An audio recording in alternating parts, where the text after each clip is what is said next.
Pakinggan ang maikling mensahe ng ating buting administrator ng UST Pag-asa, Dr. Nathaniel P. Servando. Magandang araw po sa ating lahat at thank you for joining us. Kami po sa UST Pag-asa ay masusing sinusubaybayan ang severe tropical storm na pangalanan po itong uwan kapag nasa Philippine Area of Responsibility. Ito ay pang-21 bagyo sa taong ito at pangalawa sa buwan ng November. A very intense and enormous tropical cyclone that is about to enter the Philippine Area of Responsibility. Kapag pumasok po ito ng PAR, ito ay may taglay na typhoon category at ito'y inasahan na mag-intensify pa into a super typhoon habang ito ay papalapit sa ating bansa. Ito ay mapanganib na weather system. Dahil sa kanyang malawak na sirkulasyon, ito ay may radius na more than 700 kilometers at strong intensity. Uwan is likely to bring destructive winds, intense to torrential rains, and dangerous storm surges. Conditions that can lead to widespread flooding, landslides, and severe coastal inundation in vulnerable areas. We cannot emphasize enough, now is the time to prepare.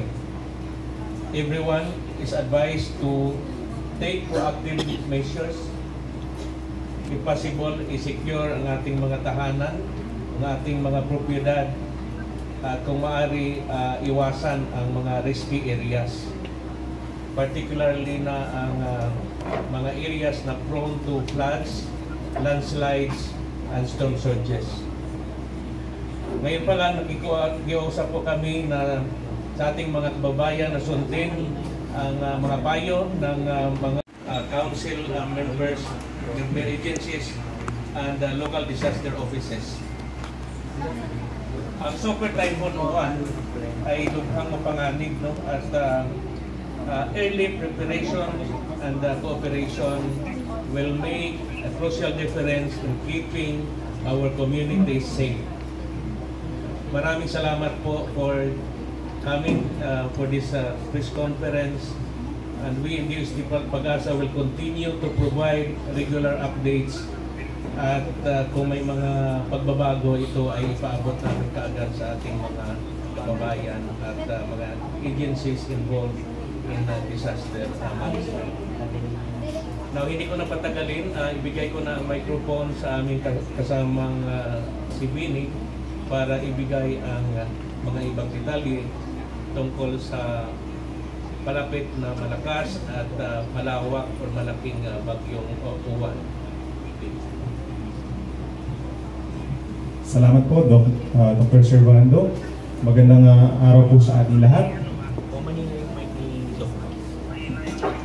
So update po natin as of 11 in the morning regarding po kay severe tropical storm. Natatawagin po natin na uwan. Sa ngayon po meron siyang international name na Fongwong. Huli nabataan po ang bagyo, 1,325 kilometers po sa silangan ng Visayas. Taglay na ang hangin na 100 kilometers per hour, so lumakas pa po ito, malapit dun sa kanyang gitna at may pagbukso hanggang 125 kilometers per hour. At kumikilos west-northwest sa bilis na 20 kilometers per hour. Kung mapapansin po nila, napakalawak po nitong bagyong ito with a radius of around 720 kilometers. So yung buong diameter po niya naglalaro sa 1,400 to 1,450 kilometers. Which is approximately, yung 1,400 is like a distance po from Batanes down to the northern tip of Zamboanga. Sa ngayon po, wala pa naman tayo nakikitang epekto. Direct ang epekto galing dito kaya bagyong tatawagin natin uwan, yung amihan or northeast monsoon, nandito pa lamang po sa may extreme northern Luzon, nagdadala ng mga pagulan dito sa may Batanes and Cagayan. Habang mga localized thunderstorms pa lamang po, kung ano yung may experience natin today and early tomorrow, yan po ay dahil lamang sa mga localized thunderstorms, yung mga pagulan. Ito po yung official track ng Pag-asa regarding dito kay bagyong uwan. Base sa ating latest track, mamayang late evening or bukas ng umaga, ito po ay papasok na ng ating area of responsibility papangalanan nga po natin na uwan. And by that time, ito po ay nasa typhoon category na nasa around 120 to 130 kilometers per hour yung taglay na hangin. Simula naman po bukas hanggang sa Lunes, generally west-northwest po ang tinatahak nito na direksyon. At possible, habang nandito po sa may Philippine Sea, pagsapit po ng Linggo, ay lalakas pa ito bilang isang super typhoon. So sa pagpasok niya, magkakaroon po ng rapid intensification. Approximately 185 to 195 kilometers per hour habang papalapit po dito sa may Luzon. Kung mapapansin din po natin, base sa ating latest track, we have to emphasize na ito po ay napakalaking bagyo. So ibig sabihin, as early as Saturday evening, mararamdaman na po yung mga pagbukso ng hangin dito sa may Bicol region, Eastern Visayas, and even yung mga nearby areas sa Caraga, dito sa may Central Visayas, at may bahagi pa ng Mimaropa and Calabarzon. Then pagsapit po ng Linggo at Lunes, ito yung time kung saan papalapit na nga po dito sa may mainland Luzon, ito nga nasabing sa Bagyo Uwan, at babagtasin pagsapit po ng late Sunday or early Monday, posible siya tumama sa kalupaan ng Aurora or Isabela. Then pagsapit ng Lunes ng Monday, ito po ay Lunes ng umaga po, ay nandito siya sa may West Philippine Sea, and afterwards mananatili dito sa may parting northern portion ng West Philippine Sea and Balintang Channel. Yung ating track, mas lumiliit po yung ating cone of probability, meaning ito po talaga yung kanyang tatahakin na direksyon sa loob po ng 2 hanggang 3 araw. And sa pagtawid po niya sa kalupaan, possibly pagsapit po ng Monday, may chance na bahagyang bumaba pa ito at magtagal sa ating area of responsibility or mag-recurve po, no? So ibig sabihin ng pag-recurve, aangat or magno-northward direction, then bahagyang kikilos po pa northeastward at maaaring tumama po or bumalik dito sa may parting Taiwan o sa loob ng ating area of responsibility. So lagi tayong tumutok. Again, inuulit natin, magiging malakas, 185 to 195 kilometers per hour. Yung kanyang estimated po na radius sa ngayon is 720 kilometers. At yung paglapit po niya, more or less, nasa ganun din po yung magiging radius niya. So kung ipoproject po natin yung ganito kalawak po na bagyo na may dalang malakas na hangin at ulan, basically, most of Luzon and Visayas po talaga maapektuhan ng malakas na hangin at malakas ng ulan with direct emphasis or with strong emphasis again dito sa may Eastern Visayas, Bicol region, halos direct hit na rin po, no, kung tutuusin dito sa may parting Catanduanes, and then Metro Manila, mga nearby areas din po maapektuhan directly nitong bagyong ating binabantayan na si Uwan. As a review, papasok po siya later tonight or tomorrow early morning. Magkakaroon ng close approach sa may Samar Island at Bicol region Sunday ng umaga hanggang tanghali, at possible siya mag-landfall sa may Aurora on late Sunday. Sunday and Monday, pinaka-crucial part po.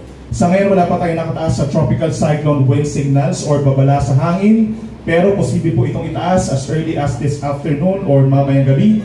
Dito sa may Bicol region and Eastern Visayas, magsisimula po tayo with signal number 1. Pero dahil ito ay magiging isang super typhoon, posible hanggang signal number 5. Ito naman po yung ating rainfall forecast. So within the next 24 hours, ngayon hanggang bukas ng umaga, wala pa tayong mararanasang direktang epekto, no? Pero pagsapit po ng bukas ng tanghali hanggang Sunday ng tanghali, ito yung time kung saan nasa loob na ng PAR, nasa may silangan po ng Bicol, ito nga si Bagyong Uwan, meron po tayong posible agad na higit 200 mm na dami ng ulan dito po sa may Catanduanes. 100 to 200 mm naman po ang posible dito sa may kulay orange, Camarines Norte, Camarines Sur, Albay, Sorsogon, Northern Samar, and Eastern Samar. Kapag meron po tayong 100 mm or higit pa within a 24-hour period na mga pag-ulan, mataas ang chance ng mga landslides at mga pagbaha, hindi na po dun sa mga typical na binabahang mga lugar, at yung pag-apaw din po ng ating mga kailugan. Meron naman po tayong 50 to 100 mm na dami na ng pag-ulan simula po bukas ng tanghali dito sa may eastern sides pa po ng Luzon and Visayas. From Cagayan down to Isabela, Quirino, Aurora, Quezon, gayon din ang Romblon, Marinduque, Masbate, Samar Province, Biliran, and Leyte. Aasahan din po yung mga moderate to at times heavy rains. Magsisimula po yan bukas, pero mas dadami pa yung mga pag-ulan pagsapit ng araw ng linggo. At pagsapit naman po ng Sunday noon hanggang sa Monday noon. Ito yung time kung saan malapit na dito sa may Northern Luzon, Northern and Central Luzon, itong si Bagyong Uwan at babagtasin nga po itong malaking bahagi ng norte. Kapansin-pansin, marami na po or halos buong Northern Luzon except Batanes ang magkakaroon ng 200 millimeters na dami ng ulan in a 24-hour period, 200 or higit pa. So ito pong kulay red, basically Cagayan, Isabela, Quirino, Nueva Vizcaya, Aurora, and Nueva Ecija, buong Cordillera Region, and buong Ilocos Region. Yung orange naman po, ibig sabihin yan 100 to 200 millimeters sa dami ng ulan simula Sunday ng tanghali dito sa natitirang bahagi po ng Central Luzon. Metro Manila, 100 to 200 millimeters. Ganyan din po ang Cavite, Rizal, Laguna, Quezon, Camarines Norte, and Camarines Sur, as well as Catanduanes. At pag 50 to 100 millimeters naman po, simula po Sunday noon hanggang Monday noon, possible po yan dito sa may Batangas, sa Occidental and Oriental Mindoro, Marinduque, Romblon, Albay, Sorsogon, Masbate, hanggang dito po sa may Northern Samar, and even dito sa may Aklan and Antique, posible po umabot sa 100 millimeters. Ang dami ng mga pag-ulan. Inuulit natin, yung mga ganitong karaming pag-ulan po, associated kay Bagyong Tino, posible magdulot ng malawakang pagbaha, lalo na dun sa mga low-lying areas o yung malapit po sa mga kabundukan naman, is possible din po na mag-cause ng landslides or pagguho ng lupa. Meron tayo dyan mga major river basins po dito sa Luzon, no? Make sure na coordinated tayo sa ating mga local government units. Sunday and Monday, mataas ang chance na magtataas tayo ng mga heavy rainfall warnings na hanggang kulay pula. And balikan na lang din po natin, no, sa mga nagtatanong naman po, doon sa mga areas na dinaanan po ng Bagyong Tino dito sa may Pating Palawan, natitirang bahagi ng Visayas by Sunday and Monday, asahan din po yung mga kalat-kalat ng mga pag-ulan. Well, hindi po siya nakikita kaabot pa ng, ng 50 millimeters. So, balik yung kalat-kalat ng mga pag-ulan po natin. So, hindi po siya aabot ng 50 millimeters na nakikita natin so far, no? Pero dahil nga magkakaroon man lang ng light to moderate rains, ito ay posible pa rin mag-aggravate po ng mga landslides dahil knowing na dito mga nagdaang araw, nagkaroon nga po ng mga pag-ulan doon na malalakas. Sa ngayon po, wala pa naman tayo nakataas na gale warning. Meron tayong moderate to rough seas na sa ngayon po dito sa may parting extreme northern Luzon at sa silangang baybayin po ng Luzon and Visayas. Pero starting po tomorrow, magtataas tayo ng gale warning dito po sa mga baybayin ng Bicol Region and Eastern Visayas. Magsisimula po yan sa mga 5 metrong taas ng mga pag-ano. So most likely magkakaroon na ng mga sea travel suspensions starting tomorrow at magtatagal po yan sa araw ng Lunes habang dumatawid po itong si Bagyong Uwan sa may Luzon. And then, bukod pa dyan yung storm surge warning, hindi pa natin nakikita in the next 24 hours. Pero habang lumalapit po ang bagyo, nakikita natin na magkakaroon din po ng babala ng daluyong dito po sa silangang baybayin po ng Luzon and Visayas starting tomorrow hanggang sa Sunday. And Sunday to Monday, basically buong northern and some parts of Central Luzon magkakaroon din po ng storm surge warnings. So yan muna ang latest mula po dito sa weather forecasting, mula po dito sa Weather Division ng Pag-asa. Thank you very much, Engineer Benson Estrella, ang ating weather specialist and on-duty forecaster from the Weather Division. At ngayon naman po ay ating pakinggan ang latest naman pagdating sa hydrological updates na ibibigay ng ating kasamahan from the Hydrometeorology Division, si Sir Juan Paulo Pamintuan.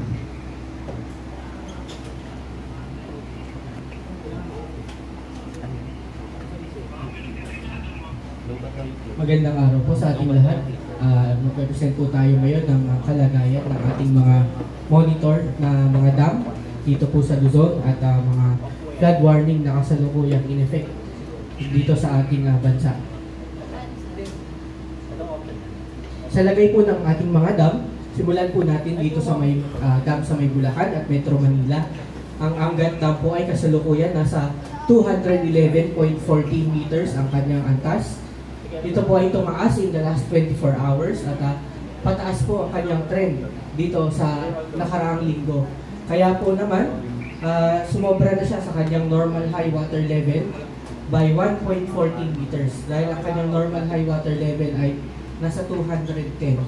So kaya po, kahapon pa lang po ay nag-abiso na po ang National Power Corporation, Angat Dam Office, na magbubukas sila ng isang gate mamayang alas 3 ng hapon at ang pakawala po nito ay nasa 58 cubic meters per second. So kalahating metro po ang bukas ng gate ng dam at medyo mababa lang po ang pakawalang tubig nito sa 58 cubic meters per second lang po. Pero gayon pa man po, tayo ay nagbigay na po ng babala doon sa mga dadaanan na mga bayan nitong Angat River sa lalawigan ng Bulacan. Gayon din po ang Ipo Dam na nasa downstream o kadugtong ng Angat Dam, nasa baba ng Angat Dam. Nasa 100.73 meters ang kanyang kasalukuyang water level as of 8 AM. Bumaba po siya in the last 24 hours, pero gayon pa man, malapit po siya sa kanyang normal high water level o yung kanyang spilling level. Ang spilling level po niya ay nasa 101.1 meters. That is why, nag-abiso na rin po ang Angat Dam, kaninang umaga lang po, na magbubukas din sila ng isang gate dito sa Ipo Dam ng 0.3 meters at 58 cubic meters per second din ang release. Mababa lang po ito, pero hindi ibig sabihin nito wala na itong epekto sa ating kailugan dyan sa Angat River. That is why, nagpalabas po tayo ng hydrological situationer na ipa-flash din po natin sa screen mamaya. Dito naman po sa Metro Manila, ang Lamesa Dam, kasalukuyan nasa 79.01 meters. Bumaba po siya in the last 24 hours at malayo po siya sa kanyang normal high water level o yung kanyang overflow level. Ang overflow level po niya ay 80.15 meters, so nasa 1.14 meters ang layo niya. Based po sa ating rainfall forecast, sa binabantayan nating bagyo, nakikita po natin na mababa ang posibilidad, low chance, na maabot ng Lamesa Dam itong kanyang overflow level. Gayon pa man po, inatabayanan po natin yung track ng bagyo. Siyempre, kapag mas bumaba yung track ng bagyo, magiging mas marami ang pag-ulan dito sa may gawing Central Luzon at Metro Manila at posible pong magpatakas ng antas ng Lamesa Dam. Also, yung ating Upper Wawa Dam na nasa Rodriguez, Rizal, nasa 126.28 meters ang kanyang water level.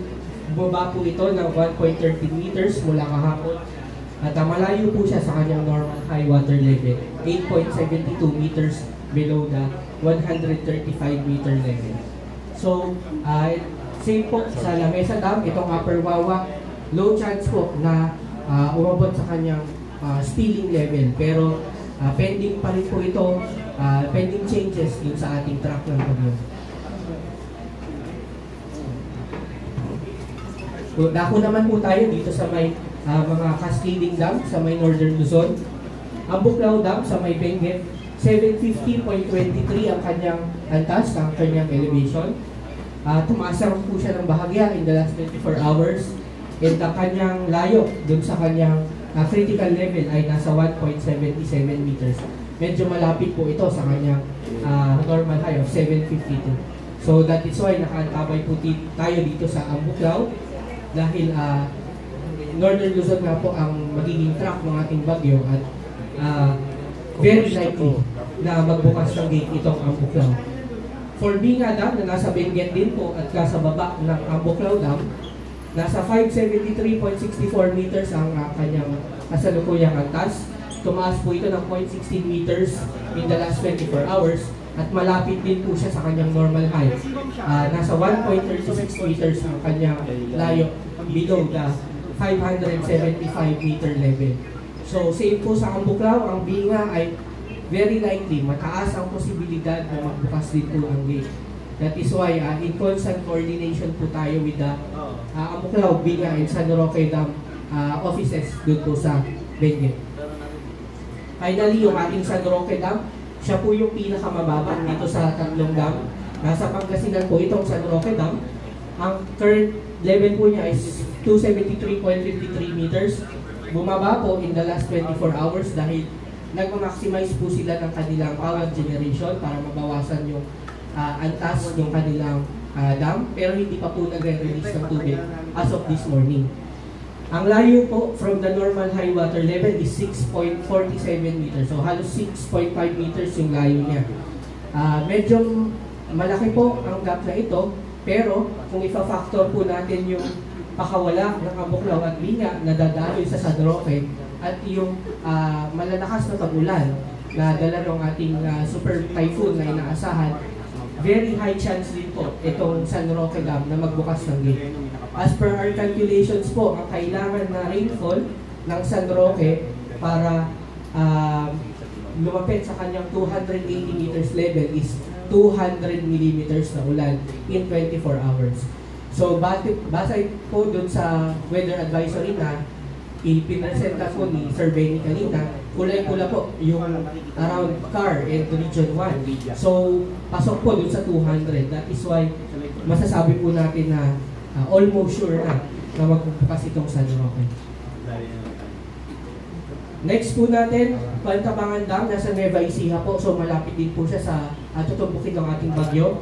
214.52 ang current water level ng dam. Bumaba po ito in the last 24 hours. Pero ang layo po niya sa normal high water level is 6.48 meters. Halos 6.5 meters din from the 221 meters water level. So ang Pantabangan Dam naman po, ang characteristic ng kanyang watershed ay maliit ang watershed. Pero yung kanyang reservoir, yung lake ng kanyang dam ay malaki. That is why mabagal po siyang mapuno.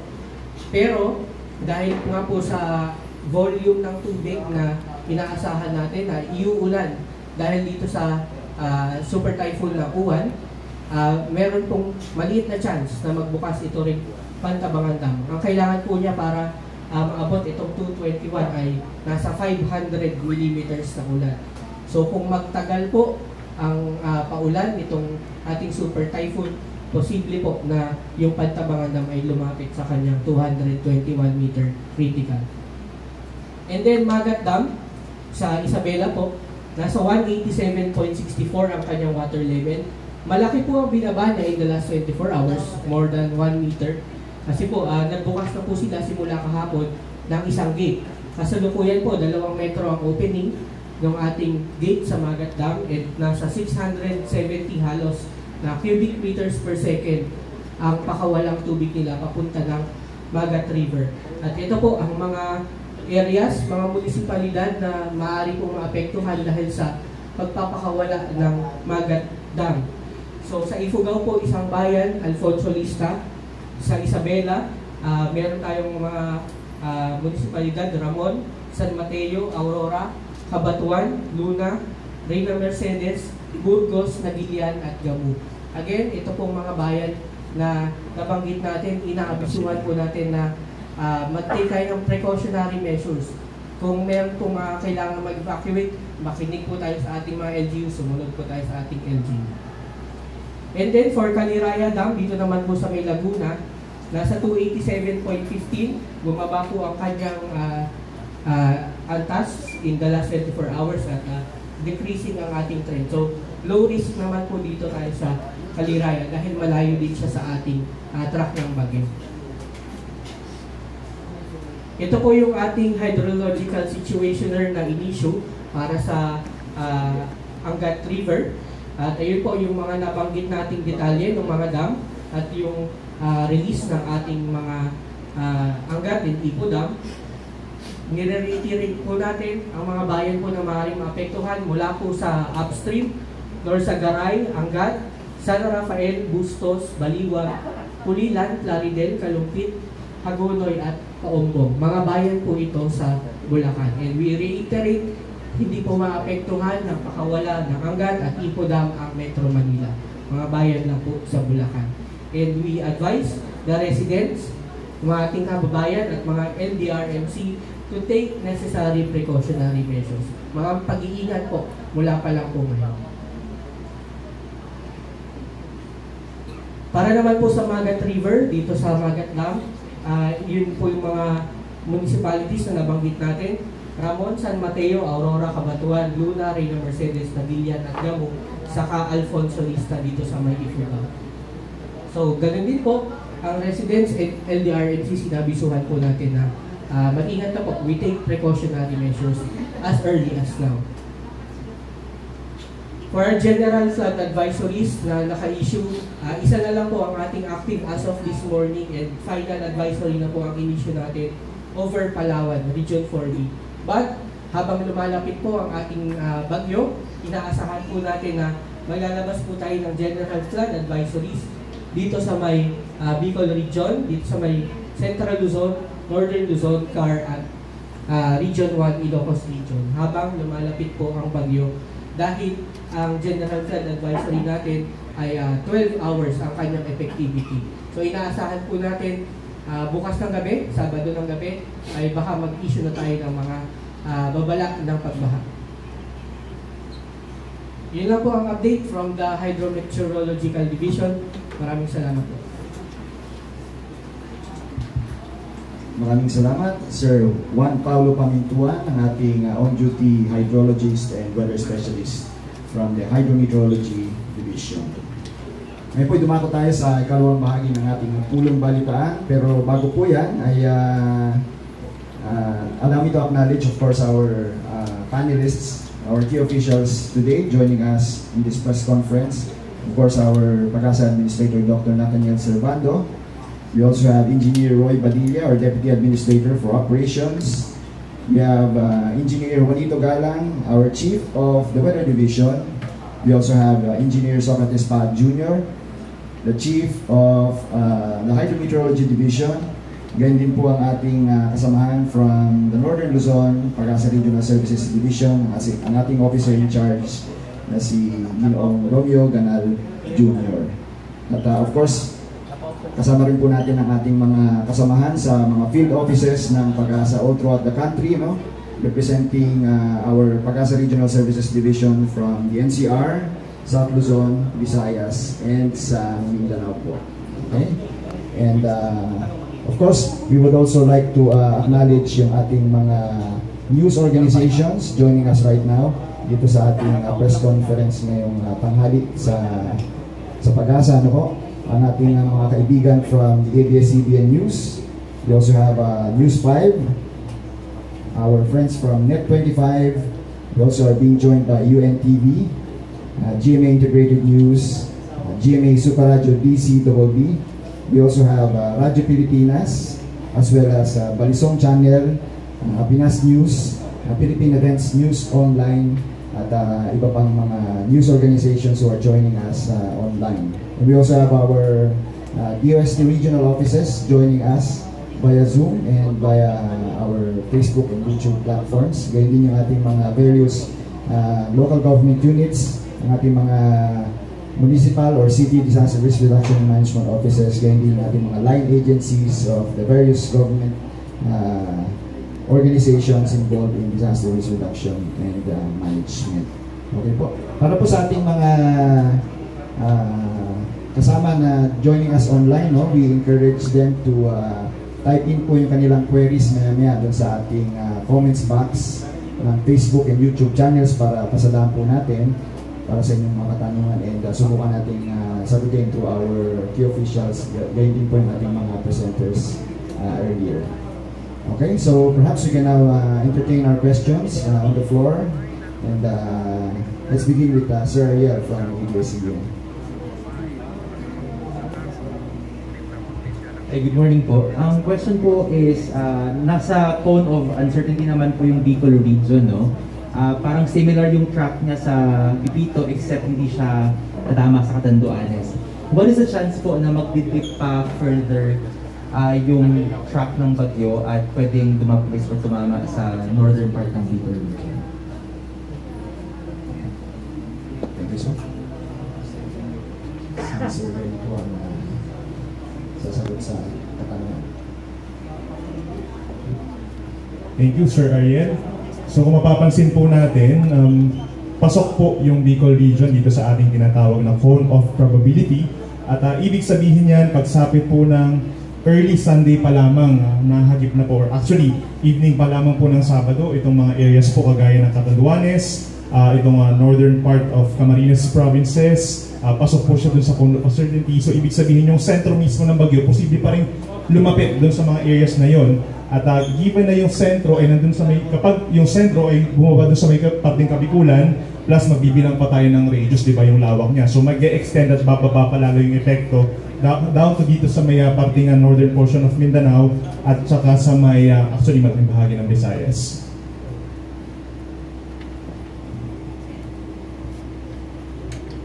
Thank you, Bill, sir, sa inyong tugon. Baka may mga follow-up questions pa po yung ating mga kaibigan sa media.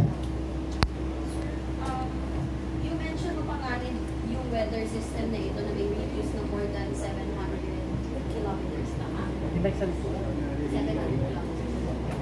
Sorry, para lang po sa amin na hindi rin masyadong maano, no? Pwede niyo po bang i-visualize yung pwede po sa amin? Ito yung sinasabi ninyo na Sir, you mentioned about ito kung sinasabi mo panganib daw, itong weather system na ito na may radius na more than 700 kilometers. And nagpapala po kayo, very concerning and alarming yung mga sinabi niyo po kanina, na ganito po kalaki. Pwede niyo po bang i-visualize or in layman's term, paano po ba yung mararanasan na ito? Maikukumpara po ba ito sa ibang nagdaang bagyo? Sir Julie, Yara? Hello. Hello, maraming salamat sa katanungan. So kung titingnan nga natin yung track ng bagyong si Uwan, pagdating din, yung bigyan na lang ng context, yung 700 kilometer, parang mula Basco hanggang part ng Metro Manila. So kung kahit dito dumaan yan, kung nagsusukat tayo ng around 700 kilometer, apektado pa rin itong part ng Visayas at itong Southern Luzon area. So, kaya nga lagi natin pinapaalala, huwag po tayo mag-concentrate na ang maapektuhan lang ay yung nasa sentro, yung mismong track ng bagyo. So, kapag in-overlay natin yung actual na sukat, yung radius ng bagyo, halos pati Visayas apektado na rin. Yeah, dahil nasabi namin kanina na ito ay mag-intensify pa into a super typhoon in terms of how strong the wind is. Maaaring abutin ito ang more than 185 kilometers per hour. But of course, isa lamang ito sa mga hazards na dala nitong bagyong Uwan, no, pag pumasok ng PAG. Then, nasabi namin na ito may dalang malakas na mga pag-ulan. Of course, kapag malakas ang pag-ulan, kung sustained siya for several hours, likely mag-cause ng floods and landslides sa mga floods and landslide prone areas. Alam naman natin sa Luzon, maraming areas ng mga mountainous, low-lying areas.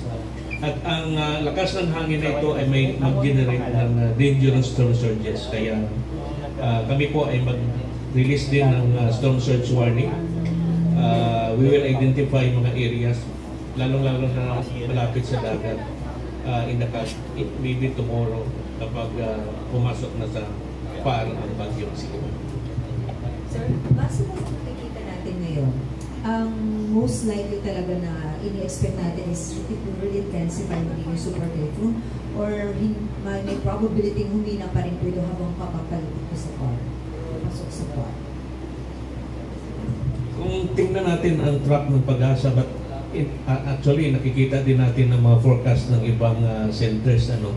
At generally, yung talaga ang forecast nitong Uwan, before landfall or upon landfall, sustain ang intensity nito na super typhoon. But of course, kung may mga changes man sa takbo at intensity nitong bagyong Uwan, kami mag-release na magkagad ng information. But right now, yes, ang projection talagang maabot niya ang super typhoon. Alright. Sir, ano yung characteristics ng CO1? Mas marami ba siyang ulan or mas malakas ang hangin dala niya? Or both? Actually, parehong may dala itong lakas ng hangin at ulan. Sinabi natin kanina na malawak ang kanyang circulation, more than 1,400 ang diameter. So, yung pinaka-core circulation, meaning malapit sa gitna, talagang ito ang may taglay na malakas na hangin. at malakas na mapagulan. At ang mga areas na direktang tatamaan ito ay likely significant yung damage. So pwedeng sabihin, sir, na kung ano man yung effect nito sa Northern Luzon, it will same the same, I mean, it will do the same po doon sa sakop na itong diameter ng Yeah, of course, ang pinakadadaanan ng sentro nito, ito yung matindi ang effect. So usually kasi sa amin, naikukumpara namin yung lakas na base sa mga nagdaang bagyong naranasan. If you were to compare O1 ngayon, anong bagyo ang pwede natin ihalin tulad dito na at least may expect ng tao na ganito pala siya kalakas. Like, yung nangyari sa Cebu ngayon, sinasabi lang naging Malamboy because of the amount of rain, na grabing bahang dinulot. In this time po, at ano ang pwede natin maikumpara ng bagyo na same intensity with this that we are expecting? Well, medyo fresh pa yung mga nagdaang bagyo last year, no? Bandang October, November, series of strong typhoons. Isa na doon ang Pipito na kung tingnan natin halos may similarity yung track. So, I think super typhoon din yun and almost the same areas.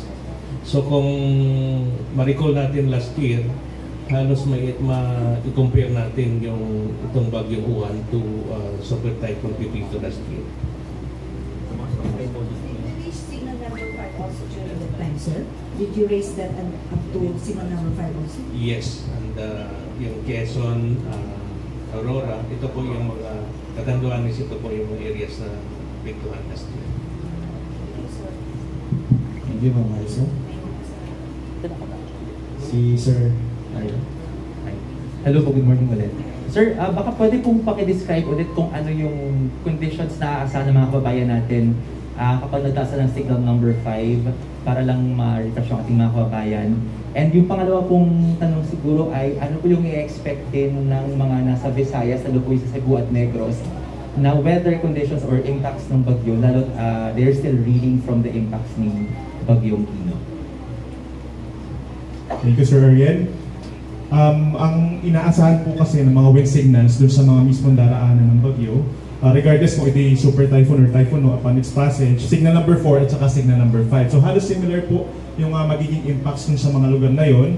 We're talking of Northern Bicol region, at ito rin pong Aurora and the entire almost the entire Northern Luzon. No? So yung impacts niya generally, yung magkakaroon ng severe damage dun sa mga bahay na yari lamang sa mga light materials. And even yung mga hindi ganun kahina or ganun ka medium or high risk na mga structures, possible din magkaroon ng mga damages. Apart from that, yung even yung mga high-rise buildings, possible din na magkaroon ng pagkasira dun sa mga yari po sa salamin.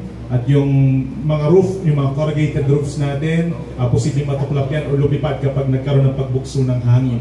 Apart from that, yung ating mga puno na malalaki even, sa ganun kalakas po na hangin, pang signal 4 and signal number 5, posible yung matumba, makasira ng mga pananim, and makapagpatumba rin po ng mga poste at linya ng kuryente. So, in that case, nagkakaroon tayo ng malawakang mga disruptions in terms of electricity, sa provision ng tubig, supply ng tubig, at yung linya ng communication minsan na-apektuhan din po. Yung sa Visayas area po na effect. So expected naman natin over Visayas, magkakaroon pa rin tayo ng epekto coming from Bagyong Uwan. No? As early as Saturday nga, dito sa may parting Eastern Visayas, meron ng mga kalat-kalat na ulan. And then pagsapit ng Sunday ng madaling araw, basically the entire Visayas magkakaroon din po ng mga kalat-kalat na ulan at minsan lumalakas po ito dahil yung outer rain bands umaabot talaga dito. So yung again inulit natin dahil nga nagkaroon ng malalakas na mga pag-ulan recently, nandyan yung saturation ng lupa na siyang nagtitrigger ng pagpapatuloy ng mga risk ng pagbaha at pagguho ng lupa at yung pag-apaw ng mga kailugan. At aasahan natin yan hanggang sa araw po ng Lunes, meron pa rin mga pag-ulan. Follow up po. Sorry sir. If I may add lang, siguro gusto lang namin i-emphasize, mas malalakas yung ulan doon sa mga mountainous area. So, ang tendency, yung malakas na ulan doon, bababa din sa kapatagan. And then, kung titingnan natin yung movement nito, medyo may kabilisan. So, ang impact na asahan natin, storm surge talaga. Dito sa may eastern coast ng Northern sa Central Luzon. Yun po yung paghandaan din natin. Thank you.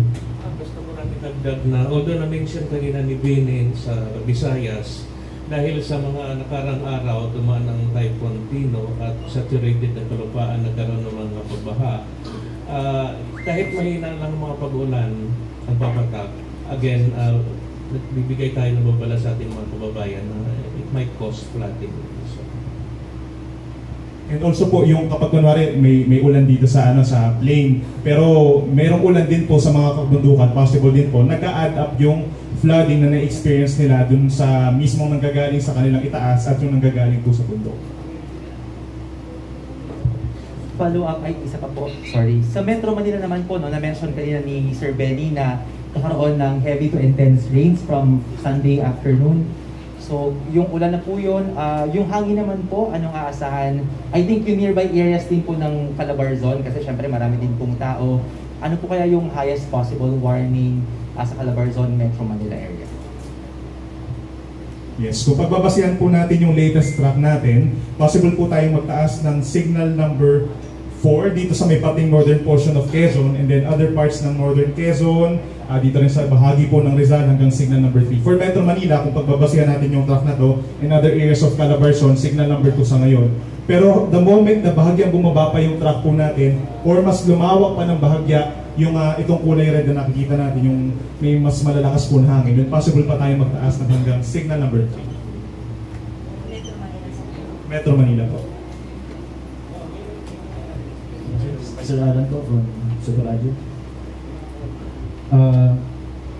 Sir, nabanggit nyo na saturated na po yung sa bahagi ng Visayas at konting ulan lang pwedeng maka-apekto po dun sa mga kababayan natin na dinaanan ng bagyong Tinio. Given na napakalawak na itong epekto ng bagyong uwan. So, dapat po ba na ngayon pa lang din maganda sila o kahit na medyo malayo-layo sila dun sa pinakasentro ng bagyo dahil sa nakita ho natin kung gaano kalaking pinsala na inabot nila nitong bagyong Tino at hindi pa nga sila nakakabangon.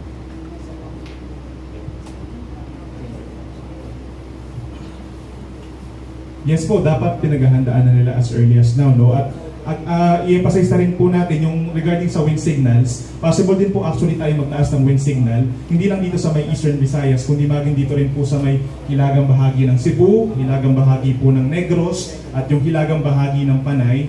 Possible tayo magtaas ng hanggang wind signal number 1 dahil ito ay malaking bagyo, no? So mahagip pa rin po sila ng mga pabugso-bugsong hangin, apart nga dun sa mga pag-ulan na light to moderate with at times heavy rains. So siyang posible pa rin mag-cause po ng baha at landslides. Dito sa Metro Manila, dapat maganda dahil sa sabi nyo kanina, heavy to intense, yung pwedeng maranasan natin na mga pag-ulan.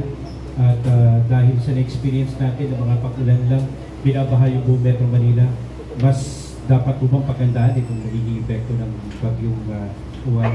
Yes, definitely for Metro Manila at saka yung mga kalapit na lugar na rin dahil nga marami dyan mga flood-prone areas. Make sure na alam din natin kung yung ating bang areas is hazardous or mataas ang chance na nagkakaroon ng mga pagbaha kahit yung konting ulan lamang. In this case kasi heavy to intense po, no? So starting talaga Sunday ng tanghali hanggang sa araw po ng Lunes, possible talaga yung mas madalas ng mga malalakas na ulan. Okay. Last question ko na lang po kay Dr. Servando. Doc, no, as of now, actually as of early morning, ang bilang po ng patay sa nilika ng bagyong Tino ay 188 at pwede pang tumaas. Before po nun, bago tumama pa itong bagyong Tino, panay ang paalala ng pag-asa, panay ang pagbibigay ng impormasyon.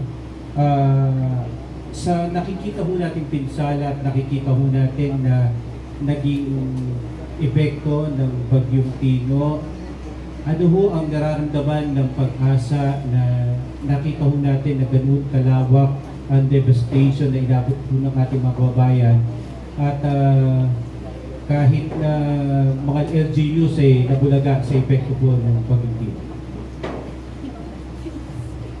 Kami po sa DOST Pag-asa, every time na we release warnings, ang aming layunin talaga is ma-minimize sana yung effects or casualty ng weather system, extreme events.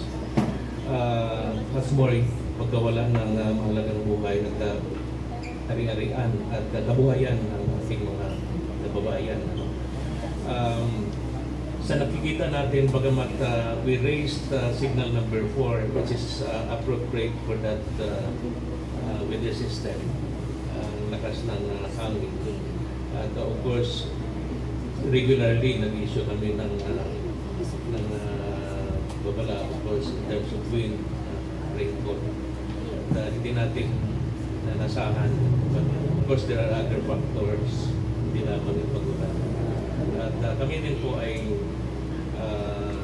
nalulungkot sa nangyari. At sana po itong papalapit na bagyo ay hindi maulit.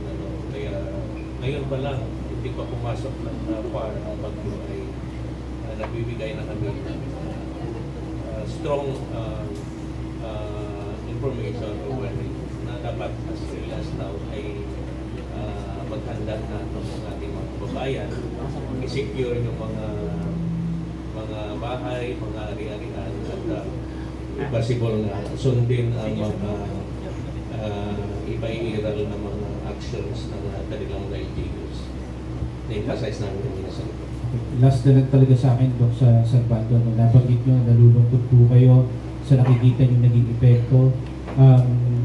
Mabigat po ba sa kalooban ng Pag-asa na nakikita nyo ganito kalawak yung extent hindi lang sa property, hindi sa kabuhayan ng ating mga kababayan sa kabila ng paalala. Although, sabi nyo nga, maraming factors na pwedeng i-considera, pero sana seryosohin ng mga kababayan natin kapag may ganito pong babala na ibinibigay yung Pag-asa. Yes, of course, yun din naman ang in preparedness, early warning, hindi lang naman ang responsibility ng Pag-asa yun. Lahat tayo ay hindi nakagawin pa ng responsibility. Maging, of course, mga agencies involved in the disaster management, even in the public and even in the private sector. Mahalaga yung collective efforts para maiwasan yung mga ganitong So yun, just warning ako, sir, sa LGU pa rin talaga nangyari with the equipment ng mga course evaluation. Sa kanila pa rin talaga yun, with Dr. Salvador. Yeah, Or you do recommendations din po? Ang DOST Pag-asa, particularly DOST is chair ng prevention and mitigation when it comes to preparedness. Another department, ito yung DILG, of course kasama yung DILG. And then of course ang the one is response, DSWD. Ito yung structure ng emergency natin. At of course part na ng rehabilitation another department. So that's how the whole government is. And as one of the warning agencies, of course Pag-asa